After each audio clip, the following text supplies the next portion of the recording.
देवभूमि में महिलाओं पे हो रहे अपराधों में बहरहाल कोई कमी नज़र नहीं आती हुई नज़र नहीं आ रही है।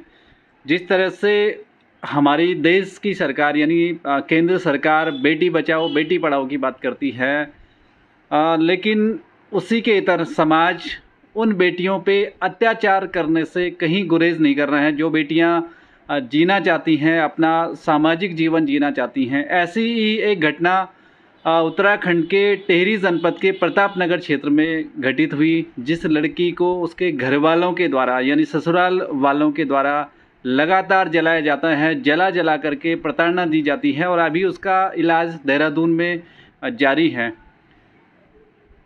गरीब तबके से होने की वजह से समाज कभी भी आगे नहीं आता, लेकिन समाज के कुछ चंद लोग होते हैं जो ऐसे लोगों के साथ में कंधे से कंधा मिला करके साथ आते हैं। और ऐसे ही आप मेरे साथ में देख रहे होंगे रोशन रतूड़ी जी हैं, जो नगर पालिका मुनिकी रेती के अध्यक्ष हैं, जो उस केस में उस पूरे परिवार को, उस पीड़िता को पूरी मदद देने में पूरी मदद कर रहे हैं। मैं बातचीत कर लेता हूँ। रतूड़ी जी, आपको बहुत बहुत धन्यवाद मैं करूँगा कि जिस तरह से आप उस पीड़िता का लगातार साथ दे रहे हैं। क्या ये थी ये घटना, थोड़ा सा आप इसके बारे में विस्तार से बताएंगे? ये ऐसा कि ये घटना जो आज से 5-6 दिन पहले हुई थी टिहरी के अंदर एक प्रतापनगर में एक ग्राम सभा है, ग्राम सभा रिंडोल धारमंडल। बेसिकली मैं भी उसी जगह से, मूल भी मेरा भी पड़ता है जी। तो वहाँ मुझे 9:30 बजे रात को मेरे पूर्व प्रधान का फ़ोन आता है कि आपको मैं एक वीडियो भेज रहा हूँ और देखो ये लड़की की क्या हालत कर दी है, क्या हो रहा है ये लड़कियों के साथ। तो उन्होंने मुझे वीडियो करी, मैंने उसको देखा तो मेरे रोंगटे खड़े हो गए। लड़की को 55% जला दिया गया, हर अंग को एक पार्ट को जलाया हुआ था। और लगभग ये यातनाएं, जब पता चला कि वो यातनाएं पिछले 6-7 सालों से उसके साथ कंटिन्यू किया जाता था और 2-2 दिन 3 दिन तक उसे भूखा रखा जाता था, सिर्फ इसलिए कि तिल तिल करके मारने की प्लानिंग थी कि इसे मार दिया जाए और जो है सब कुछ ठीक ठाक हो जाएगा।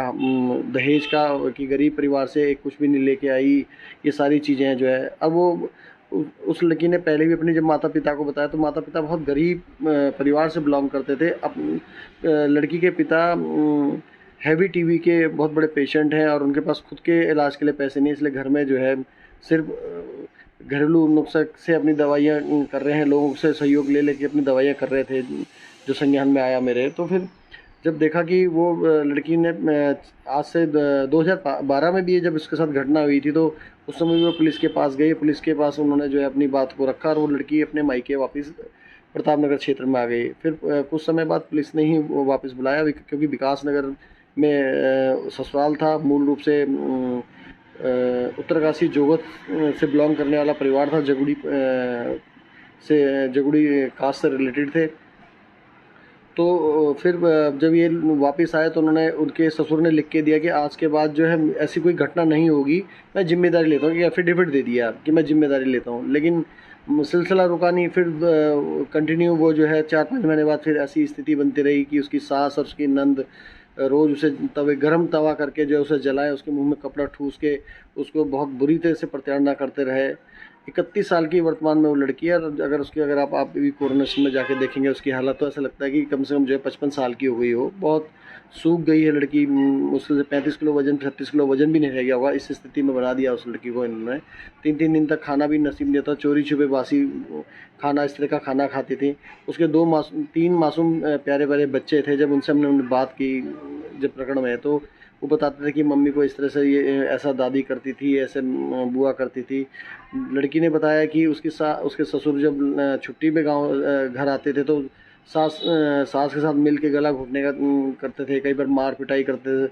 तो सबका ऐसा माहौल बनाया था। जब तो रोंगटे खड़े करने वाली चीज़ थी। मैंने तुरंत जो है पहले तो महिला आयोग के अध्यक्ष हैं दीदी कुसुम कंडवाल जी को इस मामले की पूरी जानकारी दी कि मैंने कहा दीदी इसमें बहुत बड़ा, मैंने उन्हें वीडियो भी भेजा। तो उन्होंने जब उस वीडियो को देखा तो उन्होंने कहा कि भैया मैं तुरंत इस पर एक्शन लूँगी और ये इस पर।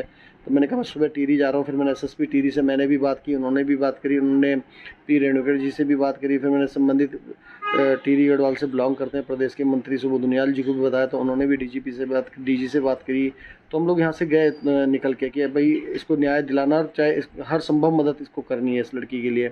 तो हम लोगों ने कहा इसको ऐसा सबक सिखाएंगे इस परिवार को या ऐसे लोगों कि भविष्य में कोई ऐसा जो है बेटी बहू के साथ कभी जीवन में ना हो। और देखिए हम राजनीतिक चीज़ों में अलग विषय है कि हम जनप्रतिनिधि हैं। जनप्रतिनिधि का मतलब ये नहीं है कि हम सड़कें और नालियों तक और लाइटों तक सीमित रहें, योजनाओं तक सीमित रहें, लेकिन हमारा एक नैतिक कर्तव्य भी बनता है कि आखिर हम एक बाप की बेटी, एक बाप भी हैं, एक बेटी के बाप भी हैं। कल यही घटना हम पे भी लागू हो सकती है। तो हमने उसको अपनी बेटी समझ के जो है उस पर पूरा कूद गए कि ऐसा सबक सिखाएंगे कि टिहरी में भी जीवन में फिर उत्तराखंड में कोई ऐसी घटना ना हो सके किसी बेटी बहू के साथ। हम 9 साढ़े 9 बजे हम जब वहाँ पहुँचे तो एसएसपी 9 बजे बिल्कुल स्थिर बैठे हुए थे कार्रवाई करने के लिए। हमारी एक रिपोर्ट की ज़रूरत थी। हमने उस बालिका को बुलवाया उस जगह से। बहुत स्थिति बड़ी वैसी थी। जब मैंने उसे अपनी गाड़ी में बैठाया तो गाड़ी में पूरी गाड़ी में जलने की जो बॉडी की बदबू आती है वो बदबू चल रही थी पूरे उसमें। मतलब चलती फिरती एक लाश, जलती हुई लाश टाइप में वो थी। बोल पा रही, मेंटली रूप से काफ़ी हद तक डिस्टर्ब हो गई है क्योंकि लंबे समय से प्रताड़ना मिली है। तो उसे कुछ समझ आया नहीं, उसे कुछ दिखता नहीं। कभी हंस रही थी, कभी रो रही थी, दर्द जगह जगह से होता। इंटरनल पार्ट तक जब डॉक्टर ने बताया कि इंटरनल पार्ट तक डैमेज किए हुए हैं। तो इस स्थिति में जब उसको किया तो उसको हम वहाँ बैठे तो 10:30 बजे करीब 11 बजे करीब जो है विकास नगर थाने में एसओजी की पूरी टीम पहुँच जो है उस परिवार को सर्च किया और वहाँ से उनको खींच के 4 बजे 5 बजे करीब जो है टिहरी अरेस्ट करके ले आए थे। और अब लड़की को तुरंत जो है कोरोनेशन में रेफ़र किया गया क्योंकि एसपी ने भी कहा कि इन्हें कोरोनेशन पे रेफ़र करना ज़रूरी है क्योंकि महिला आयोग की अध्यक्षा कुसुम दीदी ने भी कोरोनेशन में बात कर ली थी। हम लोगों ने कहा ठीक है हम कोरोनेशन लेके चलेंगे। तो रात को 8 बजे हम लोगों ने उनको लड़की को बैठा के जो दोषी हैं उनको तो जेल भेज दिया है। अभी ससुर पे कार्रवाई चल रही है अभी क्योंकि लाइन पंडित है। अभी उन्हें सकुल नोटिस जाएगा, बुलाएंगे तब उन्हें भी अरेस्ट किया जाएगा उस पर। तो उसके बाद कोरोनेशन लेके गया। अभी उसका इलाज वहाँ चल रहा है, अच्छे से इलाज चल रहा है। तो ये सारी घटनाएं इसमें रही हैं। चलिए, मैं आपका बहुत बहुत धन्यवाद व्यक्त करना चाहूँगा कि जिस तरह से बेटियों के साथ में ये अपराध लगातार बढ़ रहे हैं और आप उस परिवार की मदद कर रहे हैं। ये हम सभी की नैतिक जिम्मेदारी है किसी भी लड़की के साथ में ऐसी घटनाएं ना हो, और अगर हो रही हैं तो समाज को उसकी मदद के लिए राजनीतिक उससे अलग एक नैतिकता के आधार पर आगे आना होगा, तभी हम बेटियों की सुरक्षा कर पाएंगे।